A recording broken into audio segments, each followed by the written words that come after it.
നമസ്കാരം സുഹൃത്തുക്കളെ. ഇപ്പം ഈ പറഞ്ഞ പോലെ ഏഷ്യാനെറ്റ് ന്യൂസ് വെച്ചപ്പോൾ ഞാനത് സ്ക്രോളിങ്ങിൽ ഒരു ന്യൂസ് കണ്ടതിനെക്കുറിച്ച് ഒന്ന് പറയാമെന്ന് വിചാരിച്ചു. വളരെയധികം വിഷമത്തോടു കൂടിയാണ് ഞാൻ ആ വാർത്ത പറയാനായിട്ട് പോകുന്നത്. വളരെ കൗതുകവും വളരെയധികം ആശ്ചര്യവും വളരെയധികം ഞെട്ടലും എനിക്ക് ആ വാർത്തയിലുണ്ട് എന്നുള്ളത് കൊണ്ടാണ് ഞാൻ ആ വാർത്തയെക്കുറിച്ച് പറയാമെന്ന് വിചാരിച്ചത്. ആമുഖം കൂടിപ്പോകുന്നു, ചുരുക്കി പറയാമെന്നൊക്കെ പറഞ്ഞ് ചിലർ പറയുന്നുണ്ട്. എനിക്ക് പറയാനുള്ള കാര്യങ്ങൾ മുഴുവനായിട്ടും മനസ്സിലാകണമെങ്കിൽ അത് പറയേണ്ട രീതിയിൽ പറഞ്ഞെങ്കിലല്ലേ പറ്റുള്ളൂ. അതുകൊണ്ടാണ് ഇച്ചിരി നീണ്ടുപോകുന്നത്, ക്ഷമിക്കുക. അപ്പോൾ പറഞ്ഞു വന്ന് 19കാരി, ഹരിപ്പാട്ടാണ് സംഭവം. ഹരിപ്പാട്ട് താലൂക്ക് ആശുപത്രിയിലെ ഒരു 19കാരി വയറുവേദനയെ തുടർന്ന് ഹോസ്പിറ്റലിലാക്കി. ഇതിലെന്താണ് ഇത്ര പ്രത്യേകത എന്നല്ലേ? പ്രത്യേകതയുണ്ട്. ശുചിമുറിയിൽ കയറി ആ കുട്ടി പ്രസവിച്ചു. കുഞ്ഞിനെ ജനലിൽ കൂടി പുറത്തേക്കിട്ടു. പുറത്തെ കുഞ്ഞ് കരയുന്ന ശബ്ദം കേട്ട് അവിടുത്തെ ജീവനക്കാരാണ് ഈ കുഞ്ഞിനെ രക്ഷപ്പെടുത്തിയത്. ഒന്ന് ആലോചിച്ച് നോക്കിയേ, എത്ര ആശ്ചര്യം ഉണ്ടാക്കുന്ന ഒരു വാർത്തയാണതെന്ന്. നമ്മുടെ വീട്ടിൽ, അതായത് പണ്ടത്തെ പോലെ 10ഉം 12ഉം മക്കളുള്ള വീടുകളല്ല ഇന്നെന്ന് പ്രത്യേകം ഓർക്കണം. ചിലപ്പോൾ 10ഉം 12ഉം 14ഉം മക്കളുള്ള വീടുകളിലൊക്കെ ഒരാളെ കൃത്യമായിട്ട് ശ്രദ്ധിക്കാൻ ഒരുപക്ഷെ അന്നത്തെ മാതാപിതാക്കൾക്ക്, ഇന്നത്തെ പോലെ സൗകര്യങ്ങളോ ഒന്നുമുള്ള വീടല്ല. വിറകെടുക്കാൻ പോകണം, സാധനങ്ങൾ മേടിക്കാൻ പോകണം, എല്ലാത്തിനും നമ്മൾ ആ ഒരു കാലഘട്ടത്തിലല്ല നമ്മൾ ജീവിക്കുന്നത്. എല്ലാം ഒരു വിരൽ ഞൊടിക്കുന്ന സമയം കൊണ്ട് നേടിയെടുക്കാവുന്ന ഈ കാലത്ത് 1 2 മക്കളോ അല്ലെ 3 മക്കൾ കൂടുതലൊന്നും ഒരു വീട്ടിലും ഉണ്ടെന്ന് ഞാൻ വിചാരിക്കുന്നില്ല ഇന്നത്തെ കാലത്ത്. അങ്ങനെയുള്ള ഒരു വീട്ടിൽ ഒരു പെൺകുട്ടി പ്രഗ്നൻ്റ് ആവുന്നു. അത് വീട്ടുകാരറിയുന്നില്ല. വയറ്റുവേദനയാണെന്ന് പറഞ്ഞ് ഹോസ്പിറ്റലിൽ പോകുന്നു. അവിടെ നിന്ന് ശുചിമുറിയിൽ കയറി പ്രസവിക്കുന്നു കുഞ്ഞിനെ. അത് എനിക്ക് മനസ്സിലാവാത്തത്, നമ്മളെ കുഞ്ഞിനെ എടുക്കുമ്പം ഒരു വള്ളി അല്ലേ, നമ്മൾ കണ്ടിട്ടില്ലേ, അത് നമ്മളെ പുക്കിൾക്കൊടി എന്ന് പറയും അല്ലേ, അത് മുറിക്കുന്ന ഒരു സംഭവമൊക്കെ ഉണ്ട്. ഈ ഹോസ്പിറ്റലിൽ കയറി ശുചിമുറിയിൽ കയറി കൊച്ച് എങ്ങനെയാണ് സ്വയം ഇതൊക്കെ മുറിച്ച് ആ കൊച്ചിനെ വെളിയിലോട്ടിട്ടെന്ന് സത്യം പറഞ്ഞാൽ എനിക്ക് കേട്ടിട്ട് ശരീരം അങ്ങ് പെരുക്കുകയാണ്. കാരണം നമ്മളൊക്കെ ഒരു പ്രസവ മുറി പോയതും അതിൻ്റെ പ്രസവിച്ചതിനെ കുറിച്ചും അതിൻ്റെ സ്റ്റിച്ചിട്ടതിൻ്റെയും ഒക്കെ കാര്യങ്ങൾ നമ്മൾ ആലോചിക്കുമ്പം ഒരു 19 വയസ്സ് മാത്രം, അതായത് 19 വയസ്സിൽ എന്നെപ്പോലെ ഒരാൾക്ക് പ്രസവം എന്താണെന്ന് പോലും നമുക്കൊന്നും കൃത്യമായിട്ട് അറിയാത്ത കാലഘട്ടമാണെന്ന് ഓർക്കണം. ആ പ്രായത്തിലുള്ള ഒരു പെൺകുട്ടി സ്വന്തമായി ശുചിമുറിയിൽ പ്രസവിച്ചതിന് ശേഷം ആ കുട്ടിയെ എടുത്ത് ജനലിൽ കൂടി പുറത്തേക്കിട്ട്, ജീവനുള്ള ഒരു കുഞ്ഞിനെ എടുത്ത്, അതും പൂർണ്ണ വളർച്ചയെത്തിയ ഒരു കുഞ്ഞ് ആയിരിക്കും അല്ലോ, ആ കുഞ്ഞിനെ എടുത്ത് ഇട്ടു എന്ന് പറയുമ്പം എത്ര ഭീകരമായ ഒരു കാലാവസ്ഥയാണെന്ന് നമ്മൾ ആലോചിച്ച് നോക്കി. ആ പേരൻസ് അപ്പോഴായിരിക്കും അത് ഒരു പക്ഷേ അത് അറിയുന്നതെങ്കിൽ. എന്നാലും സ്വന്തം മകളുടെ വയറ്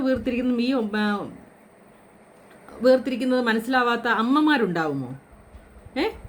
ഒന്ന് ആലോചിച്ച് നോക്കി. ഇത് എന്തെങ്കിലും ഒരു ഹിൻ്റ്, ഒരാളുമായിട്ട് അടുപ്പമുണ്ടതിനെക്കുറിച്ച് ഒന്നും ഇല്ലേ എന്നാണ് എൻ്റെ സംശയം. അപ്പോൾ ആ പേരൻസ് തന്നെ എന്താണ് ഈ കുട്ടികൾക്ക്, എന്താണ് ഇവരിൽ എന്ത് ശ്രദ്ധയാണ് ഈ കുട്ടികൾക്ക് കൊടുക്കുന്നത്? സ്വന്തം മക്കൾ നേർവഴിക്കല്ല പോകുന്നത് എന്ന്. ഇപ്പം കല്യാണമൊക്കെ കഴിച്ചാൽ കുറച്ച് വേറെ എവിടെയെങ്കിലും പഠിക്കാൻ പോയി, വേറെ ഏതെങ്കിലും സ്ഥലത്താണ് പഠിക്കുന്നത്. ഇവർക്ക് ചിലപ്പോൾ ഒരു പക്ഷേ ഇതിനെക്കുറിച്ച് വലിയ ധാരണ ഉണ്ടാവില്ല. ഈ കുട്ടികൾ പോകുന്നത് എങ്ങനെയാണെന്നോ വരുന്നത് എങ്ങനെയാണെന്നോ അവിടെ ജീവിതം എങ്ങനെയാണെന്നോ ഒന്നും ഒരു പക്ഷേ ധാരണ ഉണ്ടാവില്ല. അപ്പം എനിക്ക് പേരൻസിനോട് പറയാനുള്ളത്, നിങ്ങൾ വല്ലപ്പോഴുമെങ്കിലും ഇവർ പോകുന്ന റൂട്ടുകളിലൊക്കെ ഇവരറിയാതെ ഒന്ന് സഞ്ചരിച്ച് നോക്കണം. ഇവരറിയാതെ ഒരു സർപ്രൈസ് ആയിട്ടൊക്കെ ഇവരുടെ കോളേജിലേക്കൊക്കെ ഒരു വിസിറ്റൊക്കെ നടത്തണം. എങ്കിലേ നമുക്കിതൊക്കെ, എല്ലാ അച്ഛനമ്മമാർക്കും ഇന്നത്തെ കാലത്ത് അവരുടെ മക്കളെക്കുറിച്ച് മറ്റൊരാൾ മോശം പറയുന്നത് ഇഷ്ടമല്ല. കാരണം എൻ്റെ മകൾ അങ്ങനെയല്ല, എൻ്റെ മകൾ നിനക്ക് തെറ്റുപറ്റിയതാണെന്നാണ് അതായത് ഒരു 90% പേരൻസും അങ്ങനെയാണെന്നാണ് എൻ്റെ ധാരണ. കാരണം നമുക്ക് ഒരാളോടും ഇത് നേരിൽ കണ്ടാൽ പോലും നമുക്ക് അവരുടെ പേരൻസിൻ്റെ പണ്ടൊക്കെ പറയാമായിരുന്നു, ഈ കൊച്ച് നിൻ്റെ കൊച്ച് ഇന്ന ആളോട് വർത്താനം പറയുന്നത് കണ്ടു എന്നൊക്കെ വേണം പറയാമായിരുന്നു. പക്ഷേ ഇപ്പോഴത്തെ ആ കാലം അതല്ല.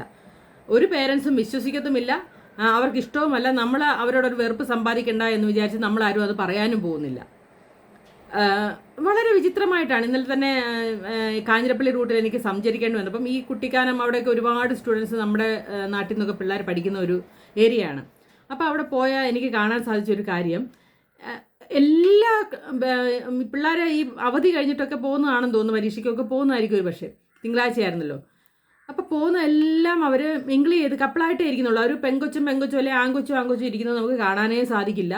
മറ്റുള്ളവരൊക്കെ നിൽക്കുകയാണ്. അപ്പോൾ അവരൊക്കെ ഇത് ശ്രദ്ധിക്കുന്നു എന്നൊന്നും അവർക്കൊരു പ്രശ്നമേ അല്ല.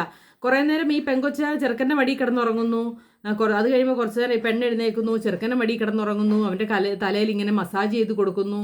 സത്യം പറഞ്ഞാൽ എന്തൊക്കെ പ്രകടനമാണ് ഒരു ഓപ്പൺ ആയിട്ടുള്ള ഒരു ബസ്സിലിരുന്ന് മറ്റുള്ള ഈ പറഞ്ഞ പോലെ ആൾക്കാരൊക്കെ നോക്കുന്നു എന്ന് പോലും ഒരു ചിന്തയില്ലാതെ ഈ കുട്ടികൾ കാണിക്കുന്നതെന്ന് സത്യം പറഞ്ഞാൽ നമുക്ക് ലജ്ജ തോന്നും, കണ്ടു നിൽക്കുന്നവർക്ക് ലജ്ജ തോന്നുന്ന രീതിയിലുള്ള കാര്യങ്ങളാണ് അവിടെ നടക്കുന്നത്. അപ്പോൾ നമ്മുടെ മക്കളെ വളരെ വിശ്വാസത്തോടു കൂടി നമ്മൾ പറയാനുള്ളതൊക്കെ പറഞ്ഞാണ് വിടുന്നത് എങ്കിൽ പോലും വല്ലപ്പോഴും ഒക്കെ ഒരു സർപ്രൈസ് വിസിറ്റ്, അല്ലെങ്കിൽ വല്ലപ്പോഴുമൊക്കെ ഈ ബസ്സിൽ അവരറിയാതെ ഒരു യാത്ര, അല്ലെങ്കിൽ നിങ്ങൾക്ക് അറിയാവുന്ന കണ്ടക്ടറോടോ ഒക്കെ എൻ്റെ മകളെ ഒന്ന് ശ്രദ്ധിച്ചോണേന്ന് ഒരു വാക്ക്, എന്തെങ്കിലും ഒരു മോശമായിട്ട് കണ്ടാൽ എന്നോടത് പറയണേന്ന് ഒരു വാക്ക് പറഞ്ഞാൽ ഒരു പക്ഷേ അവർ നിങ്ങളത് പറഞ്ഞെന്നിരിക്കും. അപ്പം നമ്മുടെ മക്കളെ വിശ്വസിക്കുകയൊക്കെ വേണം. പക്ഷേ എന്നാലും ആ വിശ്വാസം ഒന്ന് ഊട്ടി ഉറപ്പിക്കാൻ വേണ്ടി, എൻ്റെ മകൾ നല്ല രീതിയിലാണ് പോകുന്നത്, എൻ്റെ മകൾ പഠിക്കുന്നു, അല്ലെങ്കിൽ അവർ നല്ല രീതിയിൽ അവരുടെ വിദ്യാഭ്യാസം നമുക്ക് ഒന്ന് ഉറപ്പിക്കാനെങ്കിലും, എല്ലാ മക്കളും നല്ലതാണെന്ന് വിചാരിക്കാം, എല്ലാവരും നന്നായിട്ട് തന്നെ ജീവിക്കട്ടെ. അപ്പം നമ്മുടെ മക്കൾ നല്ലതാണെന്നൊന്ന് ഉറപ്പിക്കാൻ വല്ലപ്പോഴുമെങ്കിലും അവർക്ക് ഒരു സർപ്രൈസ് ആയിട്ടുള്ള ഇങ്ങനെയുള്ള വിസിറ്റൊക്കെ കൊടുക്കുമ്പോൾ നമുക്കറിയാം എന്തെങ്കിലും പ്രശ്നങ്ങളുണ്ടോ, അല്ലെങ്കിൽ സാറുമാരെ ഒന്ന് കണ്ട് അവരുമായിട്ടൊക്കെ ഒന്ന് സംസാരിച്ച് കഴിയുമ്പോൾ നമുക്കറിയാം.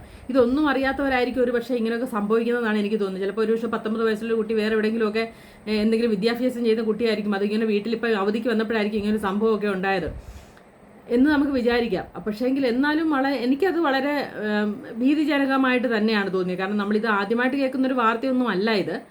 പല ന്യൂസുകളും ഇങ്ങനെ കേട്ടിട്ടുണ്ട്. പക്ഷേ ഇനി കോളേജ് തുറക്കുന്ന കാലമാണ്, സ്കൂൾ തുറക്കുന്ന കാര്യമാണ്. അതുകൊണ്ട് പേരൻസ് ഒന്ന് അറിഞ്ഞിരിക്കുക, പേരൻസ് ഒന്നുകൂടെ ഒന്ന് വിജിലൻ്റ് ആയിട്ടിരിക്കുക എന്നുള്ളത് മാത്രമാണ് എനിക്കിതിനകത്ത് പറയാനുള്ളത്.